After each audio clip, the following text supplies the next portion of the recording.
Magandang araw sa inyong lahat. Good morning, good afternoon, good evening po sa lahat ng nakikinig po. Hello to all our viewers from here and around the world. Napakaganda na ating talentayman ngayong hapon ito. Isang mainit na pagbati po sa inyong lahat. Well, friends, welcome to the Bridges Show. I'm very happy to be here, and I think it should be a really interesting and fun topic. But there are things you want to learn. So I wanna take it from there and then I listen to them. meron silang mga mitiin upang maging makabuluhan pa ang pagiging Katoliko. Lalong-lalo na sa susunod na henerasyon. Sa akin po, sa mga kabataan, use competence as a basis. In real life, hindi naman talaga tayo tumitigil sa buhay. Kailangan talaga tuloy lang ang buhay kahit anong challenges natin. Palawan, Cebu, Baguio City, Atty. Dwight, pati La Union. So we are saying that revenge travel is real. Mas kailangan natin na i-share ang hiwaga ng sino sa mga tao. Food and health should go hand in hand. So yan ang gusto namin paratingin sa gobyerno. If you will just devote your life teaching, hindi ka yayaman sa pera, pero yayaman ka sa tao. Siyempre, ang pinakamaganda po naman sa ating universidad ay yung talagang natuturuan po tayo kung paano maging mabuting tao. Happy anniversary to Bridges! Here at Bridges, we build bridges of faith, bridges of hope, and bridges of love.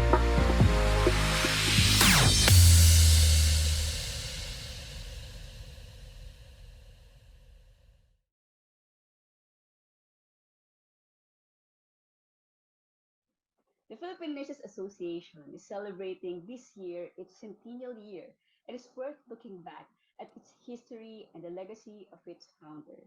The depth of its history excitingly connects through time and encourages one to take a long view of such connections for a better understanding of the nursing profession.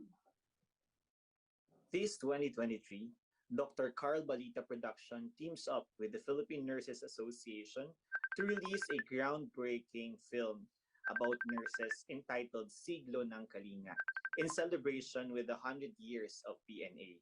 Siglo ng Kalinga will provide a closer look at the sacrifices of nursing heroes who dedicated their lives to the Filipino throughout the years.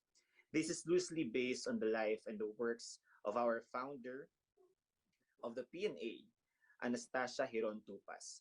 This episode of Bridges will tell us more about this landmark film. And after all, this is what Bridges is all about, providing with lifelong learning from our very own alumni who have distinguished themselves excellently in different fields of endeavor. This episode is brought to us by the UST Alumni Association Incorporated and the UST Alumni Association Incorporated. I am Renmel Solidum, a unit manager at St. Medical Center, and I would like to say hello to our viewers around the world. And I am Dr. Sarah Salazar, also an alumnus of the UST College of Nursing and a faculty member in the college. Magandang umaga, magandang hapon, at magandang gabi po sa inyong lahat saan man kayo naroroon ngayon. And welcome to Bridges. Hello, Sir Ren. Welcome to Bridges. Welcome to Bridges also, Miss Sarah. It's so nice for us to be hosting Bridges today, and it's very exciting because the episode is very much relevant to nurses, not only to Thomasian nurses, but nurses to all Filipino nurses across the globe. And we'll be talking about a very special movie production and to the well-known producer of the movie. Kaya I'm very much excited. Oo nga, would you like me to introduce him already, Sir Ren? Sure, but before that, let us remind our viewers to please like, share, and follow our FB page, UST Alumni Association Incorporated, and subscribe to our YouTube channel, TAC. Just click the subscribe button so you can be part of the worldwide Thomasian alumni community. So go ahead, Miss Sarah, and introduce our guest. Thank you, Sir Ren, for the reminder. Our guest, Dr. Carl Balita, is a man who wears many hats. Aside from being a nurse, a midwife, an educator, and an entrepreneur who is the father of review behind the Dr. Carl Balita Review Center, or CBRC, he is also the president and CEO of the Dr. Carl Balita Productions, or CBP. Established in 2017, CBP produces films that are dedicated to the life and passion of the professionals such as Maestra and Review in 2017, A Father's Love in 2021. Prior to that, Dr. Carl Balita produced NARS in 2007. Bridges is not new to our guest. He is part of the beginnings of Bridges. Let's welcome a nursing leader whose passion and dedication are immensely felt in the industry, Dr. Carl Balita. Hello, Dr. Carl. Welcome po to Bridges. Hi, thanks so much, Dr. Sarah, Sir Ren. Magandang araw, magandang gabi, kung ano mang oras ang inyong kinalalagyan. Nice to be here. Alam nyo, nung nag-umpisa yung Bridges, I think I was one of the first hosts of Bridges, if not the first. And it was conceptualized by our mother alumni.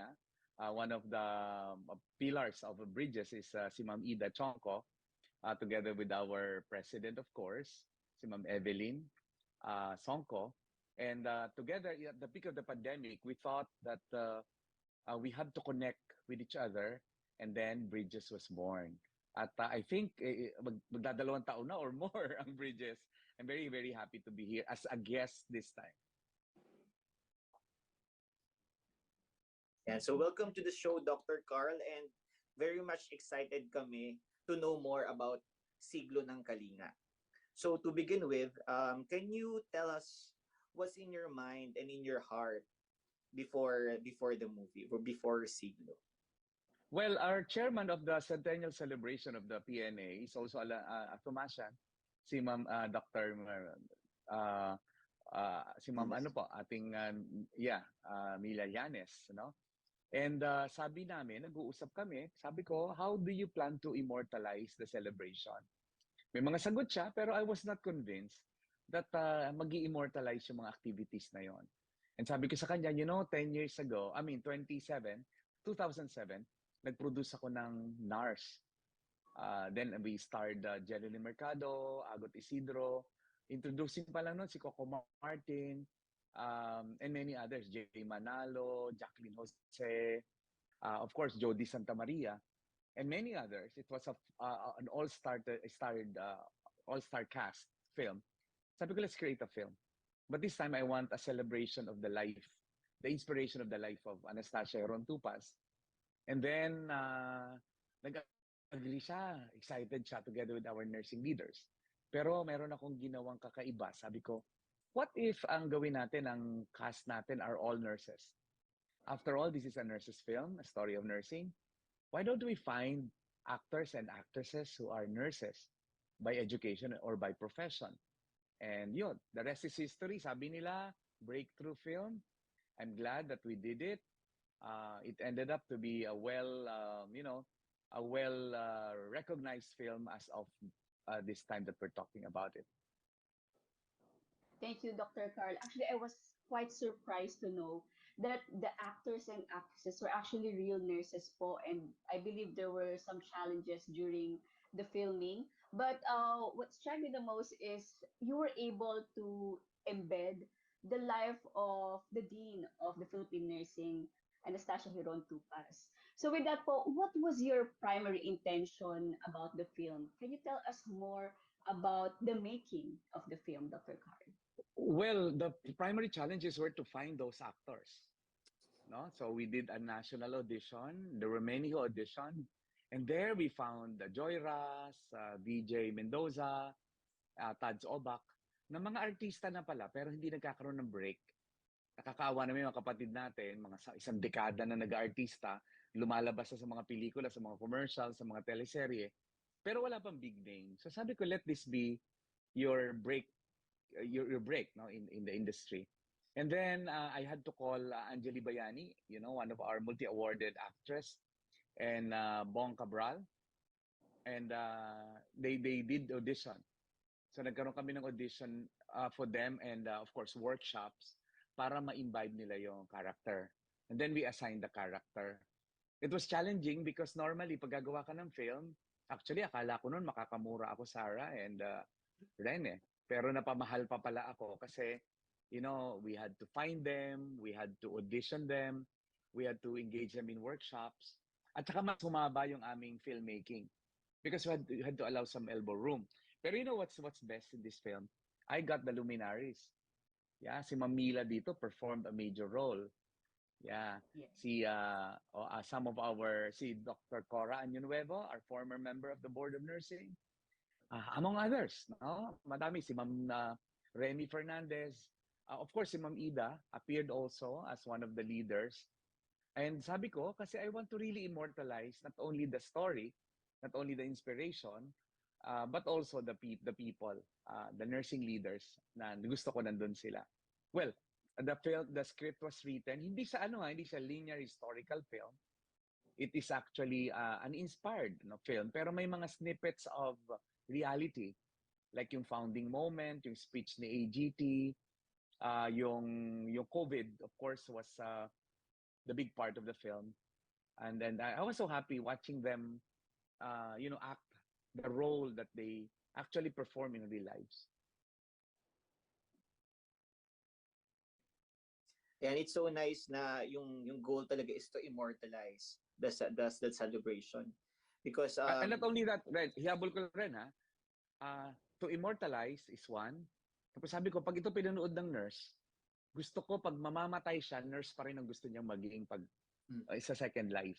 In other words, appreciation. Pangatlo, kung hindi ka nurse at pinanood mo to, yung sasabihin mong grabe pala yung sakripisyo ng nurse. So, ganun talaga. It depends upon who's watching and for whom it is created.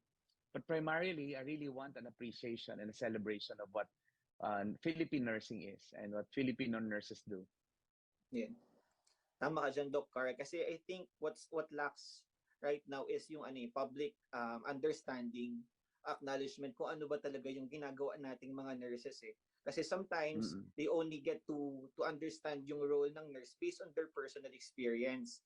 Kung naka-experience sila ng ganito ba sa nurse hospital, pero limited lang yung information. But when you see, I guess when you see the movie, dun makita yung reality na more than just doing the doctor's order, marami pang roles na ginagawa yung mga nurses. Lalo na nung COVID, 'di ba lagi kong sinasabi na hindi naman totoo na namatay ang mga nasawi sa COVID na mag-isa kasi hawak-hawak nila yung kamay ng mga kapatid natin. Pinakita namin yan doon.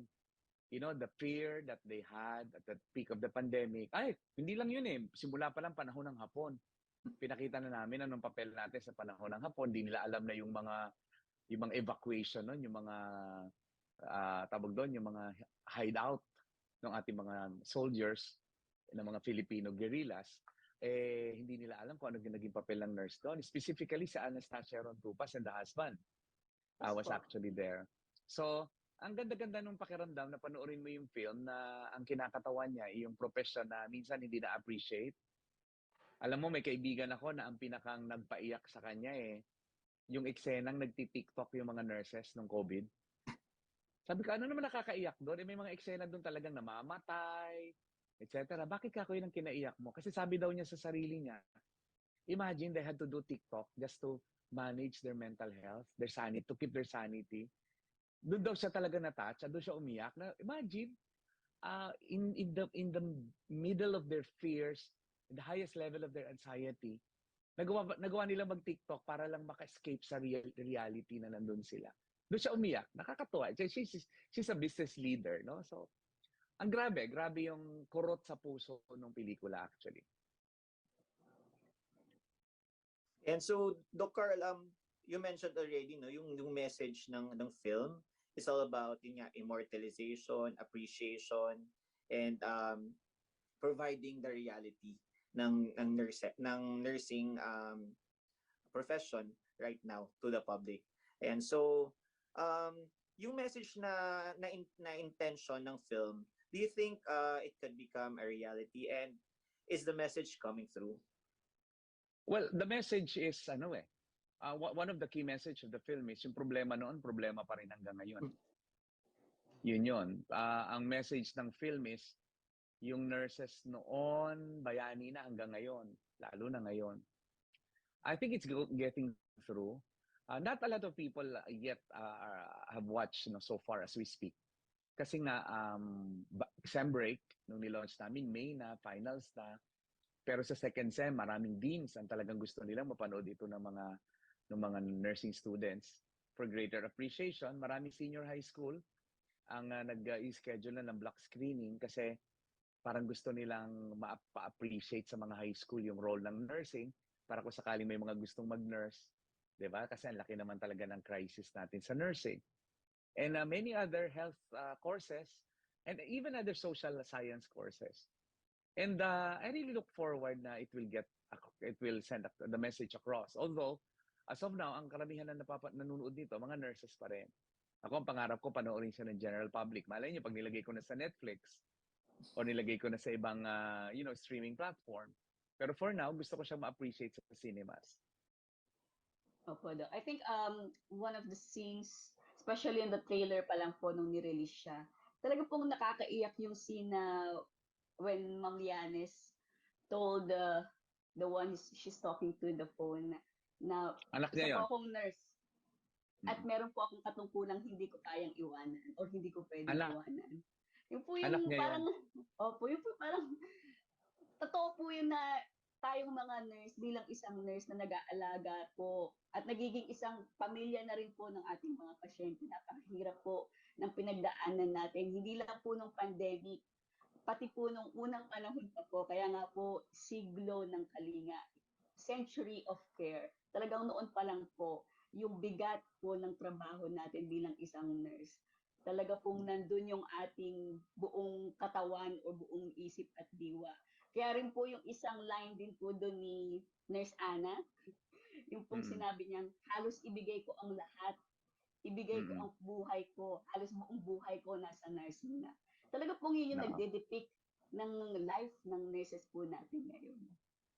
Si ano yon, anak ni Mamila yung kausap niya. Kasi sa edad niya, siyempre marami siyang comorbidity. Ayaw na ng anak niyang pwede naman siya mag-retire. Opo. Kaya lang ayaw niya. Yun naman kay, actually yung sabi mo, yung na-quote na buong buhay ko, yun si Anastasia Ron Tupas. Nung, eksena yon, it's a reality scene na sinabi niya talaga yung hindi niya iiwanan yung buong buhay niyang profesyon. At pinaglaban niya yung pagiging babae, pagiging asawa, pagiging ina. Yeah. I guess siguro nga yun talaga, when once a nurse, you'll always be a nurse eh. Kahit you practice or you don't practice your profession, the heart to care, the compassion na na-instill sa atin ng profession will always be there. Yeah, look who's talking ako, di ba? I'm not in the bedside nursing. Ang education that I play is different because I'm in the review world. I'm an entrepreneur. Pero kita mo, basta kinailangan ako ng nursing, nandyan ako. Di ba? Naglabas pa tayo ng free review for all the nurses in government and private sector. Kasi nga, gusto ko makatulong under the new Secretary of Health, si Secretary Ted Herbosa, and others. Hindi ko pwedeng ipikit ang mata ko sa mga solusyong pwede ko ibigay o ibahagi sa nursing. Kasi I really believe that we just have so much to give. Especially in the world na nangangailangan ng compassion, empathy. Wala na. Ramdam mo, tipong kalaban natin ngayon, artificial intelligence. No? Kanina lang, nasa news yung Harvard will already deploy a professor who is artificial AI professor. So, sabi ko sa sarili ko, magkakaroon ba talaga ng AI nurses in the future, robots? Even if it comes to the humanism in nursing, I don't think pwede natin bitawan yung pagiging compassionate, empathetic, yung caring. I don't think it's gonna be replaced by any technology at all. And so, Doc Carl, with the film actually came a very heart-rendering song, the Walang Hanggang Kalinga, written by you and actually arranged by Venice Saturno and sung by you and Miss Kuli Desma. And when you listen to the song, actually, when I heard it, meron siyang kurotsan sa puso. Ayan, so, and you seem so very inspired in writing this song. Tell us more about it. Well, nung nasa shoot kami, si Direk Lem Lorca, nagparinig sa akin ng peg ng kanta. Ito daw yung gusto niyang peg nung kanta. Then tinawag ko kay Benny Saturno. Siyempre, Benny Saturno, kilala naman natin siya, the multi-awarded songwriter. And right away, sobrang inspired ni Benny. Sabi niya, bigyan mo ako ng idea anong gusto mong ilagay sa lyrics. At nung sinabi ko, parang ganito ka ako, pasasalamat sa nurses. And then ginawa niya yung music. Alam mo, in few hours, sinulat ko na yung lyrics. Kasi I have been writing lyrics for Benny Saturno eh. So ito yung sabi ko, salamat sa buhay mo. Buong isip, buong puso. Parang ganon. Araw at gabi kay kasama karamay ko. Walang hanggang kalinga ang handog ko. Di sabi ko, nung initially kinanta ko for demo, kinanta nung cast for promotion, itinawag ko kay Kuli Desma. Nung narinig niya yung song, walang kaduda-duda. Gusto niyang kantahin at ginusto niyang kantahin to. Tama po ba, Doc Carl? Kuli Desma is also a nurse? Yeah. She's an RN. She's an RN. She's an RN. She was already singing when she was finishing nursing. She passed the board. Kaya lang yung tinahak na landas talaga is music and the arts. Okay, Dr. Carl, thank you po. And in that song po talagang ramdam na ramdam yung linyang walang hanggang kalinga ang handog ng ating mga nurse. Kaya napakaganda po, akmang-akma po siya dun sa ating film nung Siglo ng Kalinga.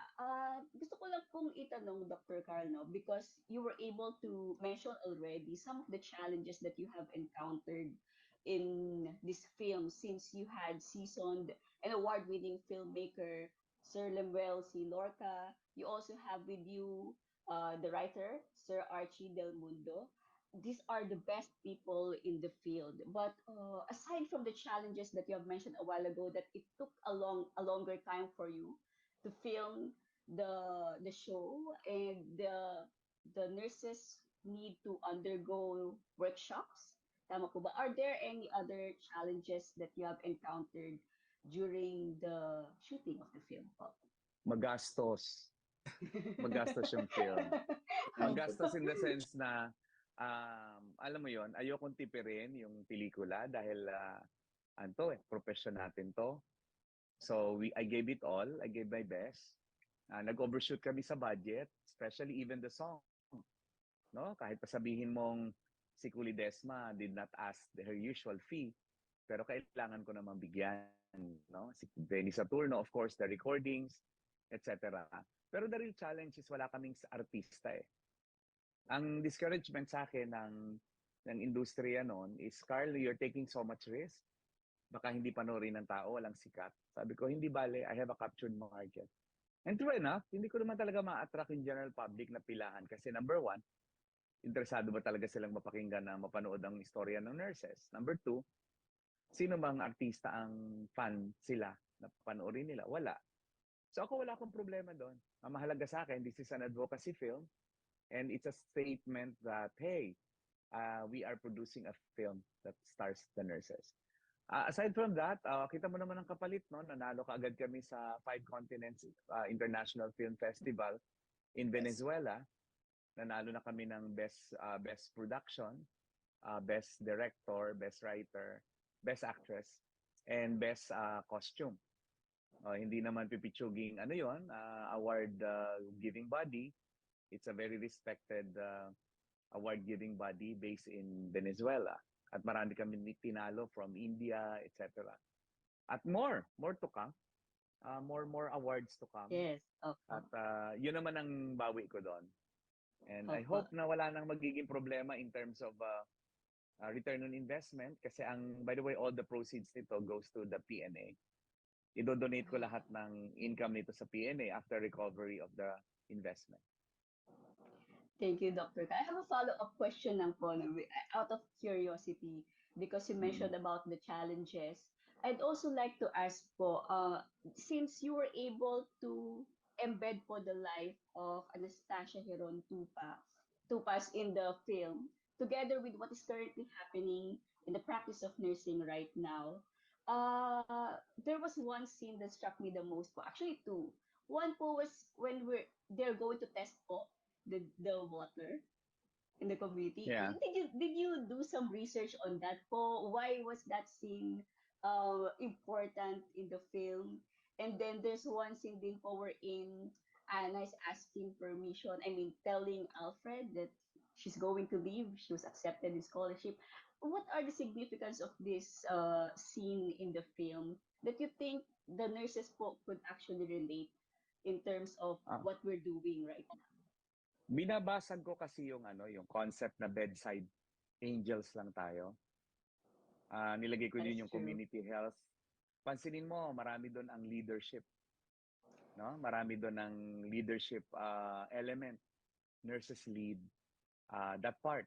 It's to show public health, research, yung kakayanan ng nurse mag-research, maging assertive. Ayun yung kinommunicate namin doon. Now, yung scholarship naman is yung hope na binibigay namin na hindi ka kailangang maging mayaman kasi mahal daw ang nursing education. Sabi ko, hindi pang mayaman, pang mamahalin, pero may mga scholarships available. Actually, lahat ng doon, lahat ng eksena doon, talagang pinag-isipang mabuti kung ano yung meaning, ano yung message. Salamat for noticing that. And by the way, totoo na nagkaroon ng cholera outbreak in that period of time. Yes po, opo. Noong time na yon. So, and that's why, and that happened in an island somewhere. In fact, to tell you, one of the triggers of AGT to take up nursing was the poor health situation where she came from, which is the north. At may mga doon, may mga epidemics of many sort at that time. And that's why na-inspire siyang mag-nurse talaga. Totoo yung influence na yon. Ang influence niya to become a nurse is was the situation they had in her community in Lawag. A vegan area, vegan Lawag. Opo.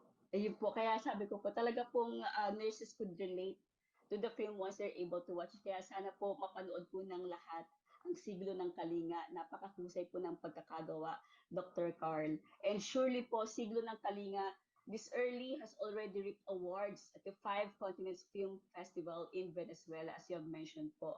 For example po, you're able to reap Best Production Feature, of course, by Dr. Carl Balita as the producer. We have the Best Indie Feature as Sir Lemuel Lorca as the director. The Best Screenplay, of course, we have Sir Archie Del Mudo as the writer of the film. And then, of course, special mention Best Actress would be Miss Joy Ras. And special mention Best Production Design by Aked Santos. And I could see many more awards coming. Dr. Carl, do you have any plans of doing an international screening for the Yeah. film? Actually, na-arrange na ng ating alumni din, si Ma'am Nancy Hop. She's arranging a screening in the US. Si May Parsons is arranging a screening in London. Marami namang nurses everywhere. And Yes sabi po. ko, mahalaga na gawa na namin yung pelikula as to when they will be able to watch it. I'm sure they will soon in time. Yes po. And what fulfillment has the film given you to this day, Dr. Carl? Yung immortalized na yung film. Ang maganda kasi sa film, alam mo, good na tayo, mapapanood pa rin na. Parang yung pag pinanood ko yung NARS movie, Coco Martin then was just introducing Coco Martin from her indie sexy genre. Binigyan ko siya ng break for some serious acting in the film. And then, ngayon, pag gay role siya doon. Oo, pag pinanood mo ngayon, sasabihin mo, ang layo-layo na narating ng Coco Martin. Ayan, Coco Martin recognizes that kasi kapitbahay ko siya. Na ako yung isa sa unang serious producer na nagbigay sa kanya ng break outside the indie sexy film. Ganito rin yun. Who knows, itong mga artista na na-discover natin will be able to perform other roles. Magkaroon sila ng bigger breaks. And higit sa lahat is, who knows, others will also produce films about nursing. Kasi ma-realize nila, maganda pala mga istorya ng mga nurses. So they can actually, it's a stimulus, that I wish others will follow. And so, Dr. Carl, with this movie, what do you think would be the greatest contribution of Siglo ng Kalinga to the Philippine Nursing as we now celebrate our centennial year? Appreciation, number one. Number two, yung public realization and awareness of what we do. Pero higit sa lahat, it calls for leadership in nursing. Gusto ko ma-realize ng nurse doon, ang daming leadership role doon. Nandun si Dr. Bustamante pala, no? Irma Bustamante, gumanap siya na dekana doon na meron siyang challenge of leadership to Ana, the character, no? Through the PNA. Actually, sinadya ko na sinadya ko na leadership ang main theme nung conversations. At intentional 'yon. Para ma-challenge ko yung nurses na, oy, wag ka lang sumunod sa doctor's order. O hindi ka lang sumunod sa agos. Kailangan meron kang assertiveness to bring about change. Because unless there is a leader, you don't expect any change. Ayan, I would definitely agree with you on that, Dr. Carl. Kasi syempre, especially sa mga high school students natin that aspire to become nurses, na may mga leadership potentials, I guess yung movie could definitely help them decide in choosing nursing to be their future profession with the realities, with the triumphs, and the different roles of nurses depicted in the film. Pina-abroad ko doon si Ana eh. Di ba nag-abroad siya doon? Pumunta siya ng UK. Pero pansinin mo, pinabalik ko. At nung bumalik, it's a brain game. You know, she became a leader, she became a philanthropist. She became more committed to health nursing. Kasi gusto ko, yun yung para bang wish ko, parang self-fulfilling prophecy. Na yung mga nurses na nag-abroad, kumita na ng sapat na kabuhayan, they may wanna be back. Ganon yung message to. Parang Doc, balik NARS, balik NARS program. Correct.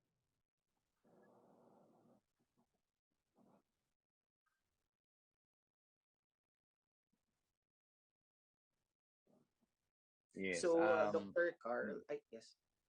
Go ahead. And so, Dr. Carl, what would be your final message to our audience from the Thomasian community and others about Siglo ng Kalinga? Yeah, ako as a Thomasian value, I'm very thankful to UST. I am a total awardee. Alam nyo, sabi ko nga, magpapantayong pa ako, hindi ako makakakuha ng total awards for nursing eh. Pero nakuha ko yung total awards for entrepreneurship. It's the highest award that the university gives an alumni. Very proud ako to have received that, not only for myself, but for nursing. At kasi ang synonymous to the word entrepreneurship is actually leadership. And what I'm doing now is actually demonstrating leadership, demonstrating creativity and innovation. No, that's why I ventured into films. Pero alam mo, pinakamalalim dito, I think, is purpose. Babalik rin lang naman tayo dun sa purpose eh. What is the purpose of what we do? So we are not Thomasian only to shine. Di ba? We are Thomasian to illuminate. Di ba? We are Thomasians, as Thomasians, alam mo, malalim sa atin yung faith, hope, and love. You know, faith is when you pray for the rain. You know, hope is when you go out with an umbrella. You know, but love is when you are willing to share that umbrella with someone else. So, ganun ako. Ganun yung naging buhay ko. You know, I pray for a good life. But in the end, I am hoping that there could be good life for people around me. But more importantly, I'm sharing the good life with whom, to the blessings, to the people who are blessings to me. So ganon, yun siguro yung final message ko in the spirit of unending grace, because we are all imbued with that unending grace, and by that, the abundance mentality is here. That's why I share, that's why I offer scholarships and all. And that's why I'm at peace with myself and with the world. That for as long as what I'm doing is anchored on the sincerity and, cleanliness of my intention, I think God will bless me more. And God will be with me. Thank you very much, Dr. Carl, for being our guest and for sharing with us the story of our life as nurses in the movie Siglo ng Kalinga. May we and all people appreciate more our value as nurses. So now we can view the trailer of the movie Siglo ng Kalinga.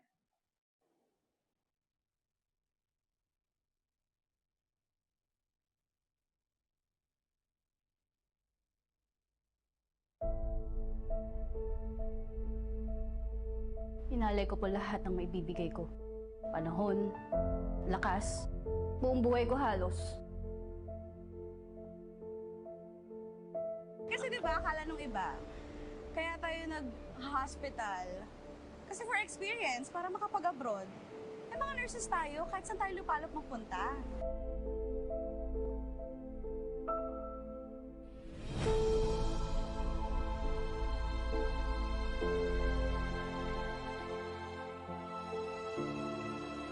Alam niyo namang nurse ako, katungkulan ko ito. At hindi ko to iiwanan, lalo na ngayong panahon na ito. When we embraced the nursing profession, we also accepted that we are committing our entire lives to the country's service.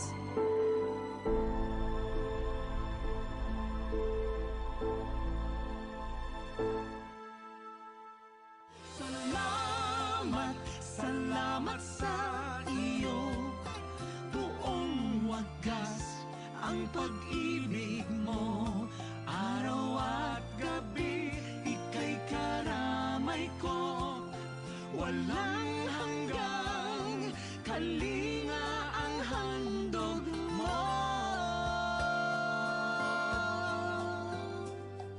Walang hanggang kalinga ang handog mo.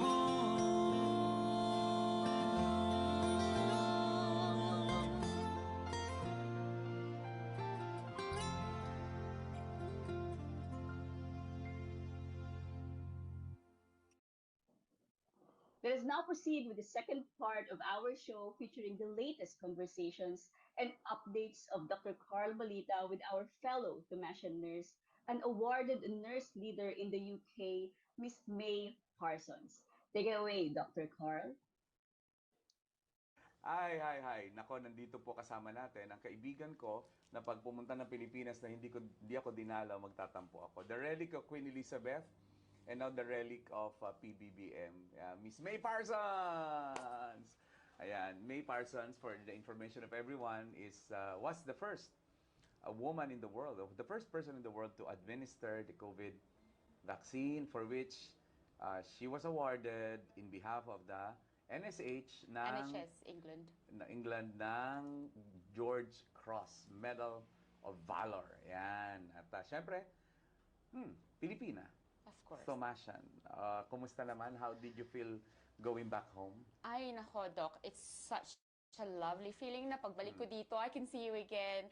And obviously, makausap ko na naman yung mga estudyante natin, yung mga nurses and mga nurses natin.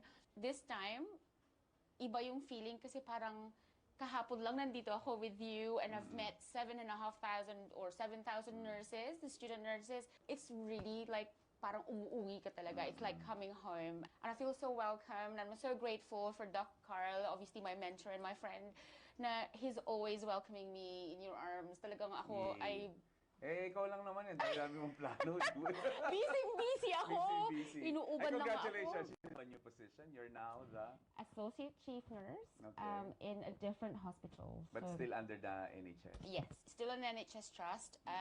Pero nagpa-promote po ako. And this is for, for Filipinos in the UK na they can see na pwede tayong magpa-promote, na pwede tayong mag-excel sa pinili nating position. Excellence is our brand.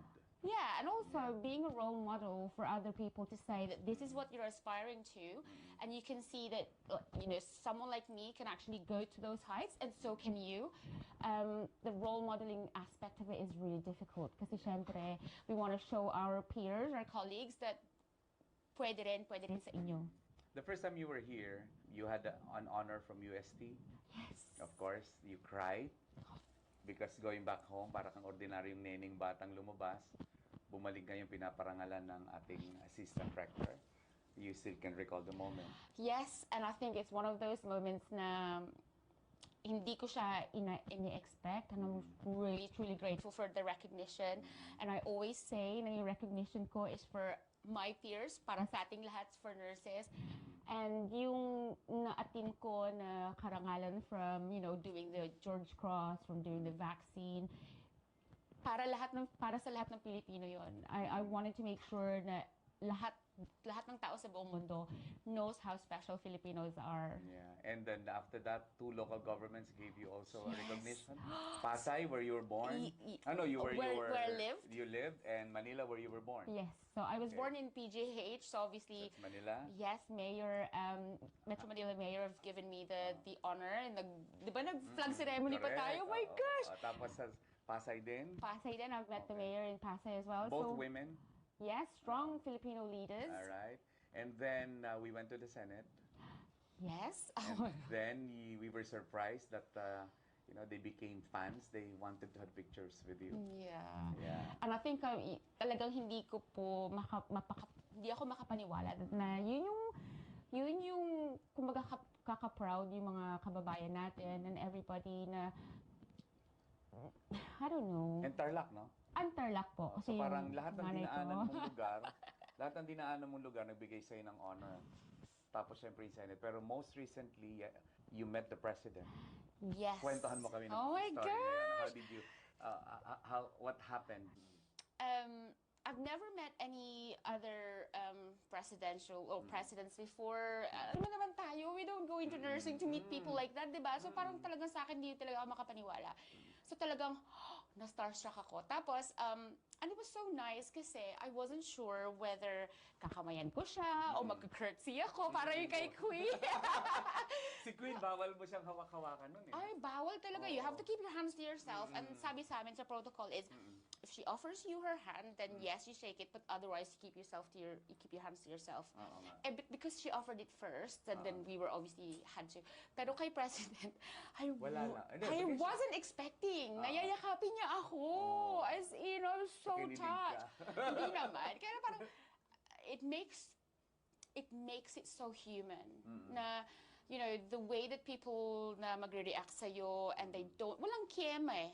Diba? Talagang, so what did you talk about?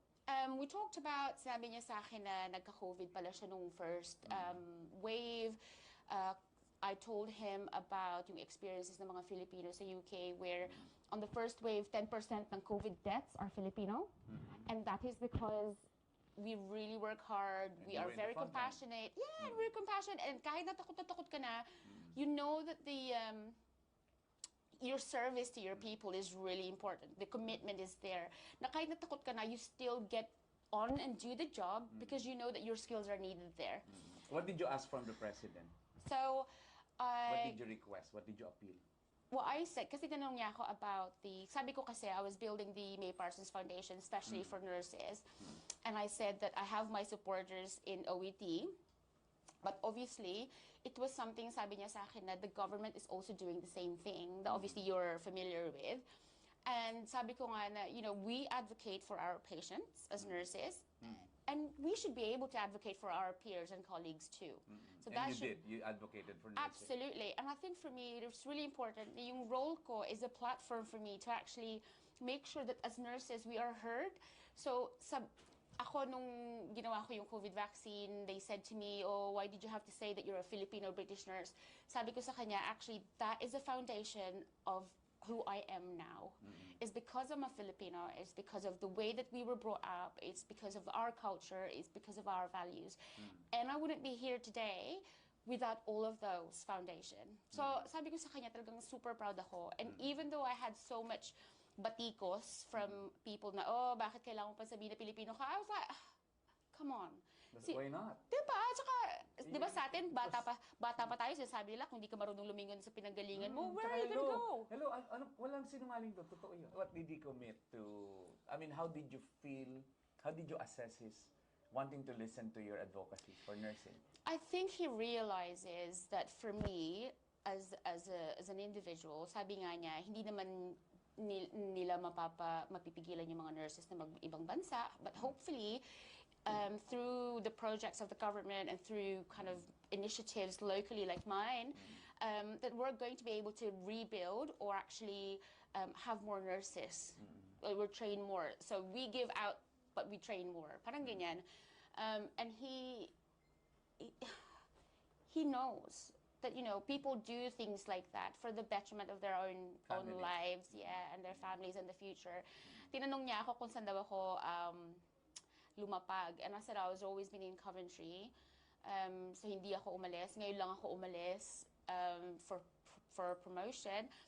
And, you know, as Filipinos, I think we are really known kung paano tayo magtrabaho, masigasig tayo magtrabaho, kung gaano tayo, not tapang, but it's just the fact that we are needed where we are, diba? And we are there when we're needed. Absolutely. And yung commitment natin and the way that we care for our people, kung paano tayo mag-alaga, kung paano tayo yung values natin sa family. Gano'ng katagal yung conversation niyo with 35 minutes! Wow. So marami kayo na pag-usapan. I was expecting it to be about 5-10 minutes. Kasi syempre, meet and greet. Exactly. So he's really a busy man. And the fact that nagkwentuhan kami ng 35 minutes is so phenomenal and so unbelievable. So, yun. That was your experience, your brief moment. Ano mas mahaba, yung kay Queen Elizabeth o kay President? I think yung kay Queen Elizabeth, I think was about the same time. Pero it's not yung full-on na kami yung nagchichikahan. Kasi we had turns. Tapos, you know, we had turns, and then obviously nakaupo ako sa katabi niya, and then nagchichikahan din kami, and we had the photo op. All in all, siguro yung interaction ko with the Queen was maybe around 20 minutes. Pero hindi kasi, you were not as comfortable as you were with the President, no? Kay Queen, siyempre Queen. Correct. So I had to like the protocol. I have to really behave. Pero I was also behaved with the President, obviously. Pero the familiarity, At diba? saka you're Filipino, you're privileged, you're entitled to it. Oh my God. Tsaka yung Doc, sabi ni President, sabi niya, I only see you on the television, and now you're here. And I'm like, what? So he knew about you. So the fact that You're a Filipino pride talaga. Kaya nga po talaga na-touch anyway, ako. Let's go to some issues I want you to address. Okay, number one, you never claimed that you received the award for yourself. No. I never heard you say that. No. But a lot of people will put color that you're grandstanding for a medal that you received for everyone else. How will you answer to that? Ang sinabi ko po, all throughout sa interviews, lahat ng palabas, is that ako po yung nagrepresenta sa NHS England. Actually, 4 pong bansa yun. England, Scotland, Northern Ireland, and Wales.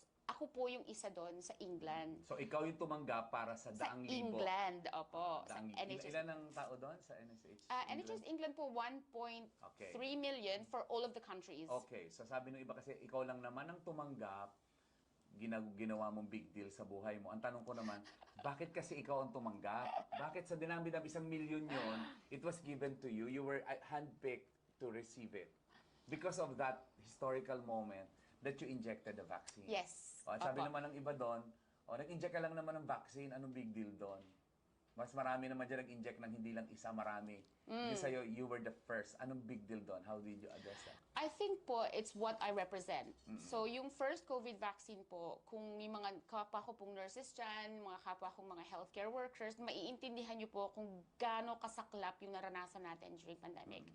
And I think it's the fact na ako yung nag-inject nung first, it symbolizes kung ano yung hope na dadating sa buhay natin na magpapatigil ng COVID pandemic. So it gave hope. Absolutely. And it took a lot of courage for you to be the first to do that. Correct. Because it was an unknown territory. Yes. And for you, as a nurse, to be identified as someone, because if something wrong happened at that moment, it will be me. It will be you. Actually, Doc, hindi ko naman alam na buong mundo ako yung una eh. Ang alam ko lang talaga, I thought, una sa ospital ko, una sa probinsya namin. You don't care. Nurses don't care kung pang ilan ka. Exactly. Ang mahalaga gusto mong tuhok yan. Tapos. Correct. Opo. You just happen to hold that history. Yeah. And sinabi nila sa akin yun after na. And it's not your fault. No. It's not your, but it took a lot of courage for you to do that. Absolutely. Pero po as nurses, we need to make sure na alam po natin na ang nurses we are actually evidence-based practitioners. Yeah. So it's scientifically proven, and as nurses, we need to base our practice based on research. But even as such, there was still risk on your part. Absolutely. Because it was the first. So it's clear you never said that it's something you received for yourself. It's something you received for others. And ako, I'm a testament to that. You never talked about your award. No. It has always been, you receive it for the rest On behalf. On behalf of. Second is, there was no big deal for you to have injected that as the first woman to have done it, or the first person to have done it. But the fact is, you were courageous enough to do it for them. Okay, number 3, the bus.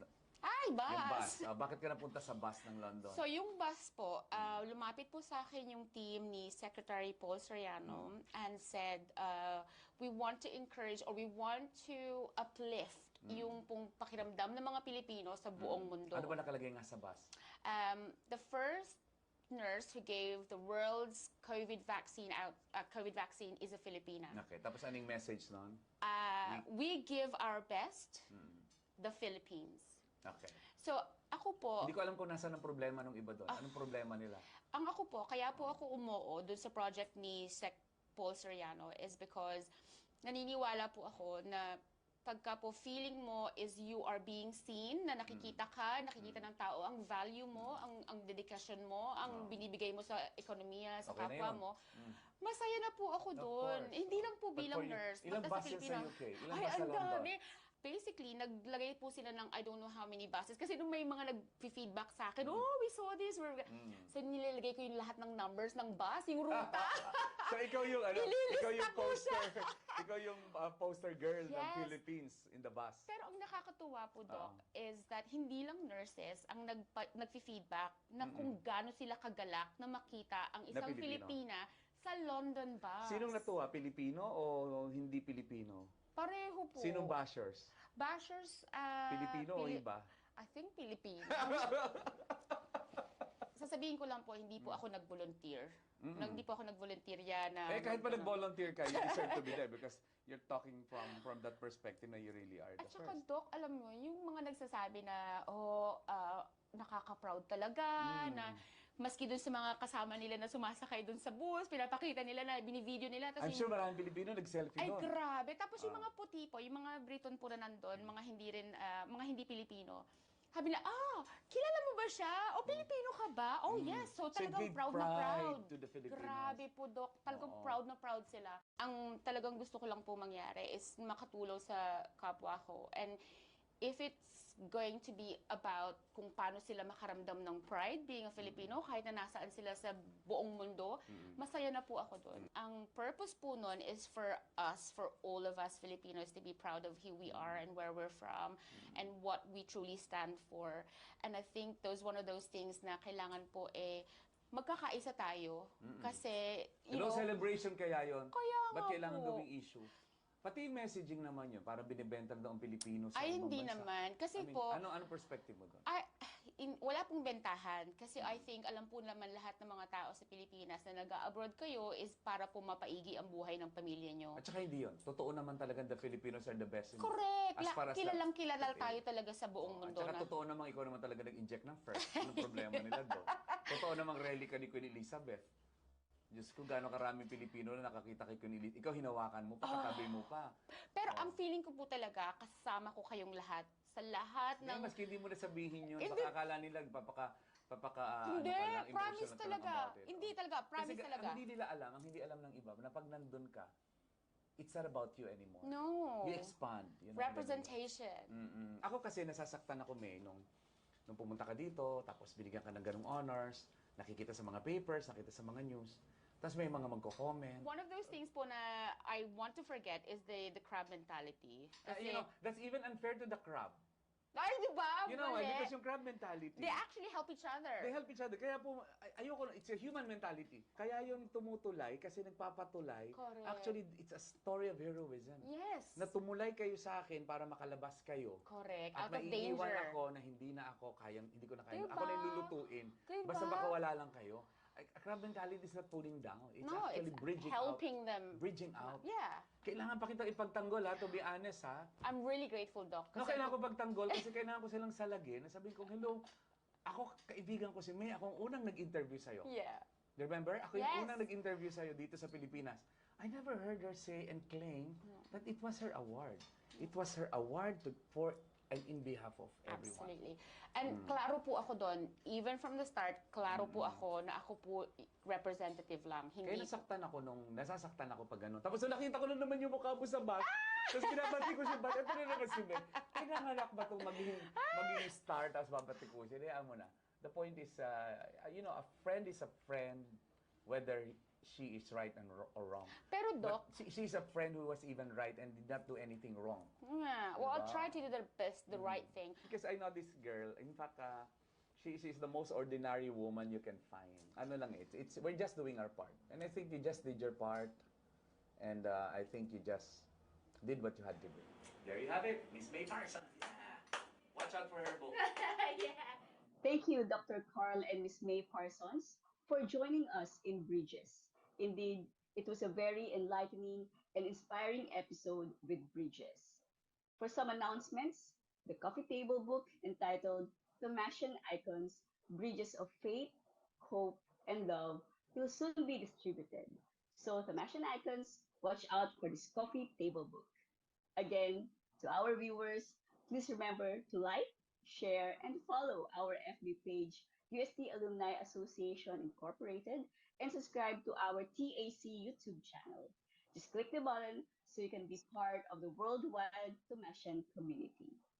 Here at Bridges, we do not build walls, we build bridges. Bridges of people, bridges of knowledge, and new learnings. Thank you for tuning in. Thank you for watching.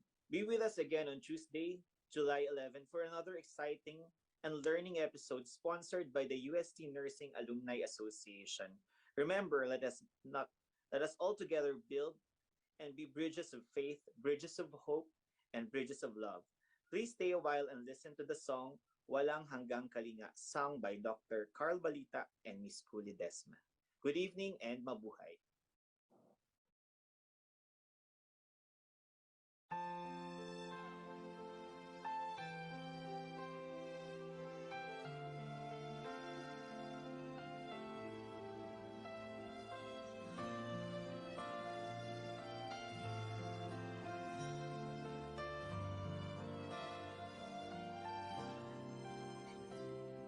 Sa mundong nilalakbay ko, hamon ay kakambal nito.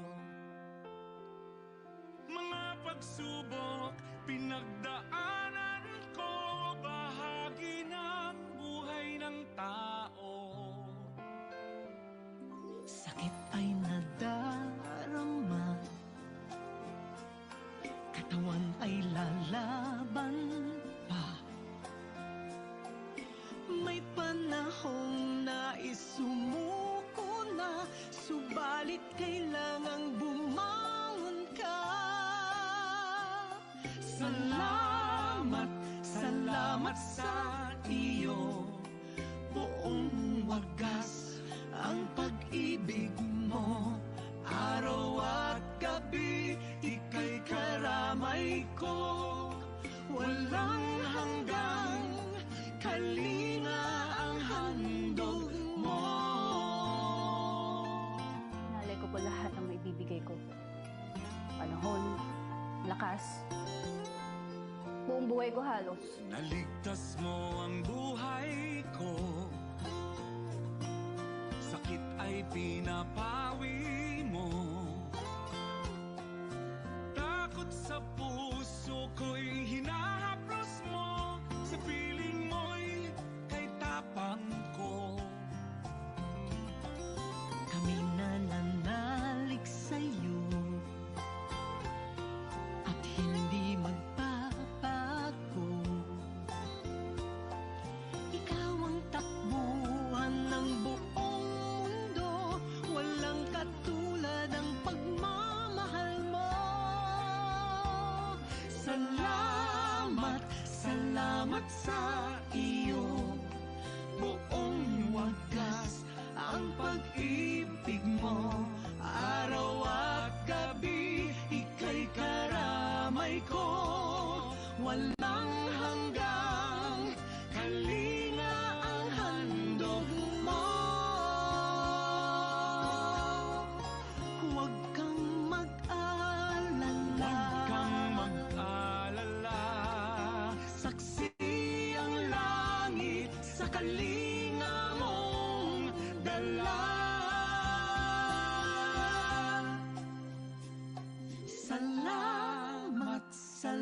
salamat sa iyo. Buong wagas ang pag-ibig mo. Araw at gabi, ika'y karamay ko. Walang hanggang kalinga ang handog mo. Salamat, salamat sa